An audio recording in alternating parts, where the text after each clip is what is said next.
All right, hey guys, welcome to Traditional Bowhunting Wilderness Podcast. Today we're going to talk about snake boots and pretty much answer all your questions on snake boots and find a pair that's best for you, because that's the important part.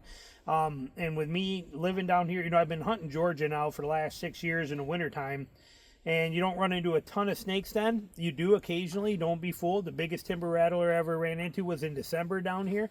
So you do. And actually the particular place we're sitting in over here, if I spin that camera real fast here for you, I can show you two things. One is that over here, I talked to a biologist that works here on this WMA, and he showed me over there at a couple, there's like 3 gopher tortoise burrows that are only about 80 yards in there, and that's actually, he showed me it's a den of a eastern diamondback snake. I did not see a snake, but he was showing me the den. And then over here, way back in that corner on that tree line over there, is where I saw a cottonmouth, and there is no water anywhere around here. But I showed you that on my videos and on my social media. But one of the biggest cottonmouths I ever saw out there. Now, they just recently logged this, but it was way back in that corner, but no water around anywhere. So, just goes to show you that these snakes are legit and they are out, and you got to be concerned with that. Now, if you are concerned, snake boots are a good option. There are some things that you need to keep in mind.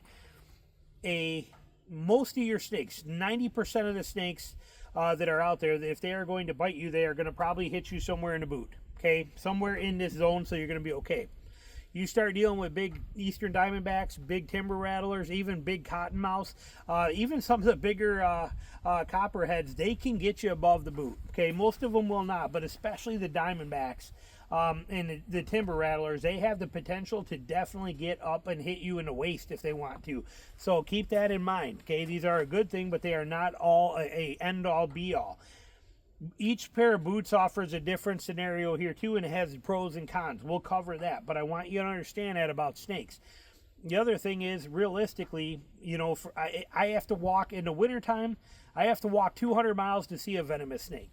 Okay, in the summertime, I have to walk at least 50, 60 miles to see a venomous snake. So it's not like they're around every corner and under every tree and sitting there waiting and begging for you. And most of them will let you step right now. Unless you step on them, they're not going to attack you. The other thing you got to keep, and then it's only a defensive one. The other thing you got to keep in mind too is that a lot of snakes are not on the ground, including venomous ones. Okay, a lot of times you will see them on top of stumps, airing out, sunning, catching the sun into the top of a black stump, and the top of hollowed out cedar knees. They will be up in branches of trees, sunning themselves. They'll be up above creeks. You may cross a creek and look down and see nothing, but there's you might have a cottonmouth resting right up in there. So snake boots are good. They are not a save-all, be-all. All right. Now, each boot has a purpose, and it boils down to 2 things, really. Do you need waterproof? Because if you do, then you are stuck with a limitation. If you do not need waterproof, snake boots are such a blessing. Okay, they are super easy. Let's talk about the non-waterproof option first, which is going to take these ones out of the equation. Any of the boots that are like these right here, okay, these 2 pairs are the same thing. But any of these nylon style that you're going to get from Chippewa, the ones from Rocky, there's a bunch of them out there. I have experience with these, and I have experience with the Chippewas, and I've handled and worn many of them. I live in Georgia, so a lot of the stores have snake boots. Danners are great. Chippewas are fantastic.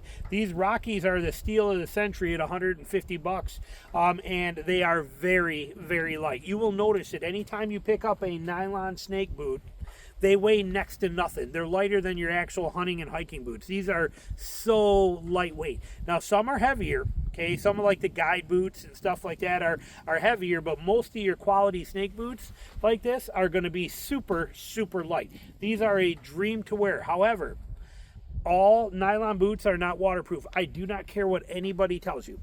I do not care what anybody tells you. These ones are waterproof for about the first 8 months, and they're waterproof to about right where that seam is right there. Anything above that, water's coming in. There's just no 2 ways about it. I would think that maybe it would have been up to here where this is. No. You get to about right here. That's your waterproof line on these. After about 8 months to a year, they're no longer waterproof there either. They're water resistant, but they're not purely water. Like these here, same boot, okay, it's just crushed down because I wear them, but this is the same exact boot. I've used these now for over 2 years. They are phenomenal. It's the same thing. You can see it's still wet from yesterday. They are not waterproof anymore. Okay, if I step in water that goes over the top of this toe, I'm going to get wet. Okay, it's just what it is. I don't mind it. And they lasted for a very long time, but it is what it is. It's just something you got to consider. But the nylon style like these, they are incredibly light, incredibly durable. They hold up very well. They last for a very long time. Here's a brand new one of those Rockies. I will put links to these below. Notice it is a non-zip version. Okay, it's just a simple lace-up version, but they weigh nothing. They are so air light. I want to say these are 1.5 pounds a piece, where some of the rubber snake boots, not these ones, but some of these, like the Dryad Viper ones and things like that, which are a nice boot, but as soon as you see them in the store, you pick it up, you're like, oh my God. They weigh like 7 pounds per pair, where these are 3 pounds per pair. Okay, that's a huge, huge difference to take into consideration. So nylon ones, like I said, are your best bet if you don't need to be wet. Mine, you can see, are starting to slightly give, like the seam here, okay, just starting to slightly, the glue on this lower part is starting to break apart just slightly, but, and I did not fix that yet for the sake of this video, but you can see it right in here. I will re-glue this. I will hit that with a shot of Gorilla Glue in there and glue those back together, and these will be good for another 100,000 miles. So love these, but I buy them when they are on sale. But same boot, like I said, the only reason these are sitting lower is because you can see they're all crunched down. Okay, but these are the same exact boot as what that is right there. But fantastic. So the nylon boots rock. I cannot say enough good things about them. They are very airy, very light. They do not get hot. They are flawless in that kind of level. Your feet are comfortable. They feel like a tennis shoe, and I would hunt in these every single day of my life without fail and never worry. They are more comfortable than most of my hiking boots. So love these boots. Absolutely love them. And like I said, the Danner and the Chippewas right there too. They're phenomenal. I've tried them on. I've worn them. I just can't justify the cost for them at $250, $350 when these are $150. I got those ones I got on sale for $98 on eBay, brand new in a box. So like I said, they're not that expensive, and they last and they work really, really good. Best boot that I've ever worn for a nylon. Now, pushing them aside, we get into the rubber ones. Now, there are really good ones. Muck makes one. The problem with the Muck boots is that they are a very hot boot. Okay, you get very hot in them, and they are very heavy. Dryad, the Viper ones, the all rubber ones, very nice boot, very heavy, very hot. And again, I never bought them to hunt in them, but I have tried them on, worn them around the store. You know what you're looking for, good quality. Frog Togs makes one, and I'm showing you pictures of all these. Frog Togs has a new one out now too that looks very promising, but again, I believe it's going to be pretty heavy. I have not seen it in person yet, but it has my attention. Tidewee's got one out too, and I actually bought it. It's on the way to my house, and it looks very similar to this Lacrosse 4X. Only thing I'm concerned with is, by the way it looks on their site, it looks like they're discontinuing it. So I don't know. I may keep it. I might send it back. I'm going to have to see what it's like, but they were very affordable. Lacrosse is kind of the go-to here, I think, for the rubber snake boots. Now, we got two different versions of Lacrosse. These being my all-time favorite, but I believe they are now being discontinued. This is the 4X Alpha Lacrosse boot. And this is like pair number 4 for me, pair 4 or 5, and I have 2 more pairs brand new, not open in a box, ready to go. But I love this boot. It's very, very light. Coming in at under 5 pounds. It works fantastic, and it's been good. The only downside is you can see I have a patch on here. They will, after about 300 or 400 miles, they will start to break down. That may sound like a lot, but when you're walking 8 to 10 miles a day, that doesn't take long to get to. So I put the best patch material I found. I've tried everything if you follow my social media. Stealth strips. It actually has been the best, and that's what this is, a stealth strip patch. I pulled this one off so I could show you what's going on. So if I rip this stealth strip patch off of here, okay, but phenomenal patch, stealth strip. But now watch when I flex this. See that? Look at that. It's shot. It's gone. It's ripped right out. See that? right at that seam every single time. That is where they break down. It's only here, and it's on these boots, and they break down right there, and they let water in. So like I said, a Stealth Simple, I'll have to put a new one on, but a good Stealth Strip patch will not let me spend a lot of time in the water, but it'll let me cross through and move pretty quick, and it does well. But eventually, like I said, about 300 to 400 miles, these are going to start to leak. But they are my favorite boot. They are nice and cool. They do not get too hot in the summertime. They are usable. Where you got boots like Muck boots, the Muck Snake boots, they kind of crack me up because they're a good quality boot, very durable, heavy, but they say on them, you know, warm, keep your feet warm, temperature range from 0 to 65 degrees. There's no, that we don't need a snake boot at 0 degrees, and we don't even probably need a snake boot at 65 degrees. Okay, we need, when you're talking snake boots, we need something that should be comfortable from 60 to 100. Okay, I mean, it's a different ball game. These are comfortable at 60 to 100. These fit those bills perfectly, and your feet do not sweat. These are very, very comfortable in very warm weather too. I have no complaints on these. They work fantastic. Earlier this year, I bought these. These are the Cross Alpha Agility, because again, I think these are being discontinued. Okay, but and then they got a new Arrowhead one that's like $250, and if it goes on sale sometime, maybe I'll try them. But I'm not spending $250 on snake boots, on rubber ones, especially when I can only get 3 months out of them. It's the way I hunt. I bought these this year, and I used them during the hunting season for deer, and I've been using them for hogs. This is the Agility snake boot, and I really do like this too, and it's about the same weight. Okay, these are both very, very light. This one, however, is a lot warmer. Okay, this one is a lot hotter. That sucks. You know, that's a downside. You can see that this one is completely loose. This one is sealed tight, and look at the diameter though, so it's kind of cool. I actually like that better because of the fact that, let me explain that. This is unprotected. If a snake bites me here, he's going straight through and he can get right into my leg. Okay, when my leg's in here and this is expanded out, if a snake bites me here, he's going right through and he's gonna get me. Okay, that's an issue.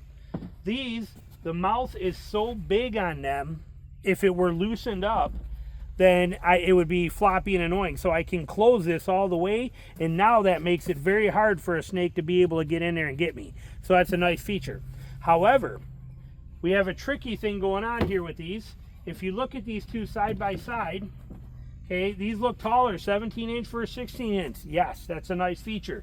It's only 17 inches in the front, and it drops down in the back. And then on top of that, the gusset inside of here is down much lower as well too. You can see how far down that gusset goes. Okay, that gusset is not even up near the top of this. So realistically, it's a site, you get a lot of soakers with these. Because I think with this one, I can be in water this deep and I'm completely dry. I can go to watch the water level be right here and I'm completely dry, and I can slowly ease through if I'm right there. With this one, if the water level gets above here, above the top of this, I'm soaked.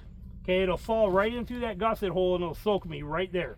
So it's false, and when you're looking down at the front, you think you're good, but realistically, I need to watch if that water gets above here, I'm wet. If you look at this in comparison, and we put that finger there, they're about the same waterproof heightness, but this one will psych you out because you think you get water to here and you think you're good. Water's already pouring in the back of your boot. So this is a piss poor design as far as I'm concerned. And then the gusset being so low in the back, this mesh back here that's supposed to be waterproof, I mean, it's pointless. It's a dumb design. So if you have these, note that, see this little kicker? No water should be above there or you're gonna get a soaker in them. So as long as you understand that, those are a great boot. They are, however, like I said, these ones are much, much warmer. The temperature, your feet sweat in these like crazy. Your feet are comfortable in these and don't sweat too bad. Your feet are a dream in these. Okay, here's basically how it boils down. But, you know, if you need waterproof, forget nylon altogether. Nothing, I don't care what they say, nothing nylon is waterproof. Forget it. Okay, and if you need waterproof, you got to go with rubber. Rubber boots themselves can be pretty snake resistant, okay, rubber boots other than these, but if you're going to buy them, why not just buy these? Because these cost about the same as a rubber version does anyway, and these are designed to be cooler than most of the rubber boots like you're going to get from Muck or Lacrosse or things like that anyway, so it's smarter to just buy the snake boot version. But both of these are great. Like I said, I hope they bring these back. You can still get them at Academy. You can still get a few of them on Amazon in certain sizes, but for the most part, it looks like these have been discontinued. They've been out for about 8 years now, but it looks like they are on their last leg and gone now. And it probably has to do with that flaw back here of them ripping out right there. I bet is probably the reason why. But otherwise, they are a fantastic boot. Now, these have held up good. These have about 200 miles on them. These have about 400 miles on them. And again, you saw that split back here, okay, 400 miles, and we got that split right here in the back end, okay. Well, these are not, they got 200 miles on them, but you can see, look at all the stress marks back here. See all the stressing happening on there? See all that cracking and stressing on that? I bet that these are going to make it about the same thing.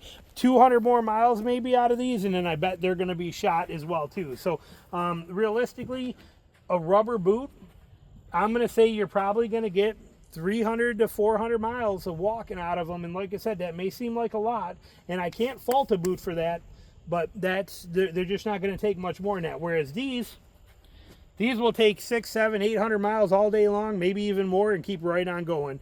They lose their waterproofness, but they weren't waterproof to begin with anyhow, other than just ankle deep anyway. So these are kind of your things and your options. If they come out with a new snake boot, or they come out with something better in a rubber boot, I'm always willing to try them.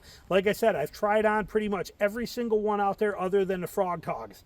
And believe it or not, like I said, most of them are super heavy. Forget this one because it's kind of discontinued, I believe. We're going to take that out of the equation. But these ones right here coming in at under 5 pounds are probably the lightest rubber snake boot you can get. They are warm, but they are no warmer than any of the other rubber snake boots out there. This one was a fluke in the fact that it's like a 1/4 pound lighter, and it is much, much cooler. I don't want to say much, but this, I don't notice. My feet don't bother me in these in the summertime. My feet bother me bad in the summertime in these, but it's a rubber boot, so there's nothing you can do about it. Fortunately, in the summertime, a lot of places I don't have to have rubber because of the fact that it's dry season, and I can run these, which is what I run 99% of the time. As soon as spring's over, I run these all summer, and this is my summer and fall boot. This is my winter and spring boot, basically, is how it boils down to with the water conditions. So hopefully that gives you a little food for thought on these and some things to think about, and find the ones that might be right for you. Like I said, I wish this was not discontinued. Even though the backs go out on them, this is much more comfortable. You have to weigh those concerns. Now, if you're hunting where you need snake boots, is literally you going on your back 40, or you walk in, 200 yards from the truck and climbing a tree stand, the Dryad or Dry Shot, whatever they are, Vipers, again, I'll show you a picture. The Muck boots, the Muck ones seem pretty nice too, full rubber in them.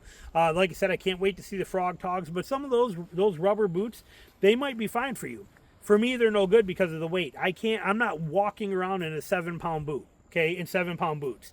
I'm just not going to do it. When I can have something like this that's coming in at under 5 pounds, I'd much rather be in this because I'm walking 8, 10, 12 miles a day. The weight is a big factor for me. It may not be for you. I wonder if those Dry Shots or the Mucks might be a little more durable, and they might possibly be, and hold up better than like what these are doing. But again, that trade-off, I would rather take a, again, that's discontinued, but even if these only make it 400 miles, I would rather take this 5-pound boot that I can get on sale for $180 and run this and have to replace it twice a year, but only have 5 pounds, versus get a different pair that I have to replace once a year for $200, for the same price. So the weight matters to me tremendously. There is a huge difference in between 2 pounds of weight between these and some of those other ones. I will take these all day long. So hopefully that gives you a little food for thought. But if you're not dealing with deep water, Or if you're only going to wear them in the summertime where it's warm out and you don't care if your feet are wet, which is how I am. Like I said, even in these, my feet are wet a lot of the time I'm hunting. You can walk them dry and you just don't care. It's beautiful out. It actually feels nice sometimes to get your feet wet. But for that case, cannot beat these. These Rockies, for the money, have proven themselves to be the most comfortable, lightest, best snake boot I've ever worn. So hopefully it gives you some food for thought, some things to think about with these.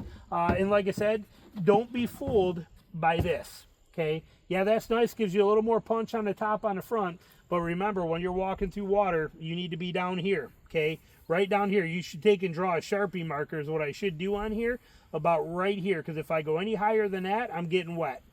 So you got to kind of keep that in mind. And it's, again, stupid design on the gusset.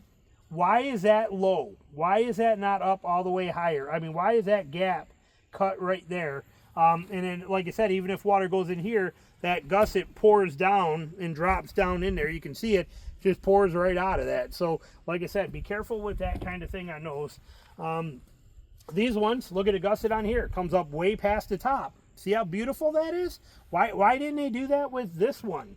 You know, look at the difference in the gussets on here. I mean, come on, what were they thinking here? What were they thinking? I don't understand. But point being, gives you some food for thought, things to think about, and you know, some stuff there for you. Comfort wise, they all win. They're all comfortable. I got no problems. I have no problems in these, never had a hot spot. No problem in these, never had a hot spot. No problems in these, never had a problem, anything at all. So anyway, hopefully this helps give you some thought on what you might want or need for snake boots, and what you can expect from them. Thanks for watching.